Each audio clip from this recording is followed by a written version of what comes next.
Thank you, Mr. Chair. Ranking Member Shaheen, welcome the opportunity to work with you in this Congress. Senator Rubio, congratulations on your nomination. If you're watching the hearing, you probably notice senators coming in and out, and most people understand why that is, but for those who don't, we have a lot of other hearings, a lot of other responsibilities. We get in a queue and kind of know when our questioning time is coming up.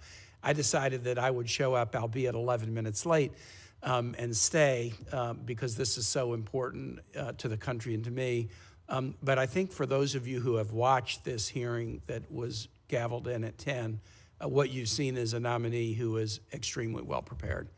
We're used to seeing nominees who know a lot about a couple of things and sometimes who know very little about virtually everything. But I think you've seen a hearing with a nominee who agree or disagree with the points he's made.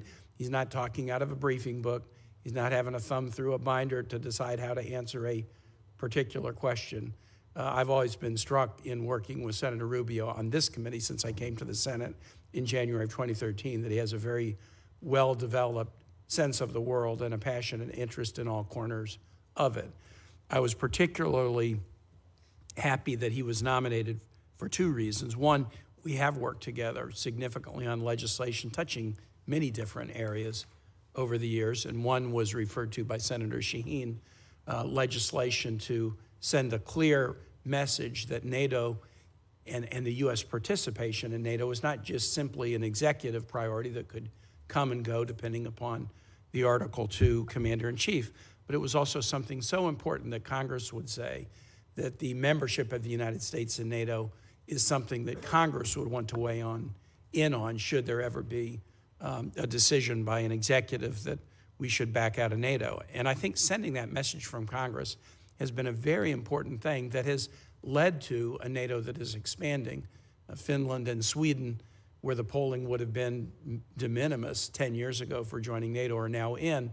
And I think a strong message from Congress is part of that. Obviously, the fear of Russia is a huge part of it, but a strong message of congressional support is part of it. I'm particularly proud that the Virginia National Guard has now struck a deal under the State Partnership Program where we are partners with the military in Finland, a very capable military. And the first exercises of the Virginia Guard with the Finnish military will start next month. I'm very excited about that. The second reason I was particularly gratified to see Senator Rubio nominated for this position is he cares about the Americas. I cast my first vote in a presidential election in 1976. I have not seen a single administration, Democratic or Republican, that has devoted enough attention to the Americas. We devote attention to it in a time of crisis and then move our attention elsewhere. It seems like secretaries of state have often thought that the world only has an east-west axis and not a north-south axis, and Senator Booker addressed that with his questions around the attention that should be paid by the United States to Africa. I feel that very strongly about the Americas. I don't have to ask Senator Rubio questions to gauge his interest and attention level. Everyone who comes before the committee tells us they're really interested in the Americas, only to find that they end up spending all their time somewhere else. I don't have to ask that question of this nominee to know that he has a passion about the nations that are our nearest neighbors, a passion about the nations who are so connected to us in our cultural roots and in our family ties. And it is so important, not just because China and other nations are now getting into the area. I don't want to have a new Monroe doctrine that we only care about it to keep Europe out of it. We only care about it to keep China out of it. We ought to be paying attention because we're connected to these nations, and things will go better for us if things go better for them. So to you, Senator Rubio, I'm very, very happy that you're nominated for this position. Two comments, then one particular question. One, the status of career ambassadors. I think it is a norm for every administration to ask ambassadors to tender their resignations, and it is certainly the norm for the political ambassadors to be politely let go the day that the new administration comes into place. And I think that's an expectation that everybody has. We get that. For the career ambassadors that are in place, they have been asked to tender their resignations to the incoming administration, and that's normal. But I would hope that the administration would consider, if their career, keeping them in place until their successors are ready. because to swap out a career ambassador for a career chargé does not advance our ability in any way to operate in nations. There is a cachet that comes with being a confirmed ambassador that really helps you with continuity and diplomacy in these nations.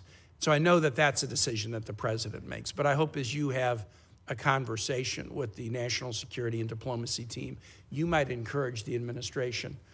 Yes, you're going to replace the politicals with career chargés, but don't replace the career ambassadors unless you're ready to put somebody in place, which we know can often take quite a while for the administration to even forward nominees, much less the time to get through the committee process. That would be a comment. And then second is more for colleagues, really, rather than for Senator Rubio.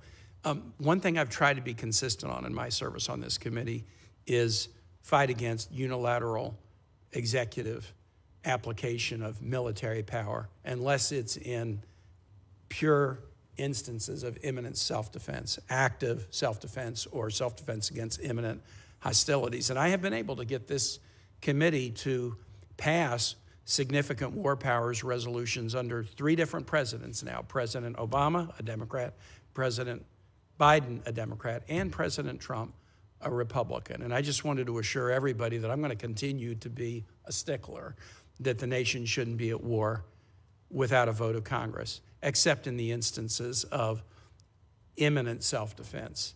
And I will do that because I have done that under presidents of both parties, and I'll continue. Senator Rubio, now to the question. And you alluded to this very briefly in one of the comments that you made about the nation of Paraguay. Not only do we not devote enough attention to the Americas, but when we do, we devote attention to the headaches. And the headaches abound in the Americas and elsewhere. And so we've talked about Haiti, a problem. We've talked about Venezuela, a problem.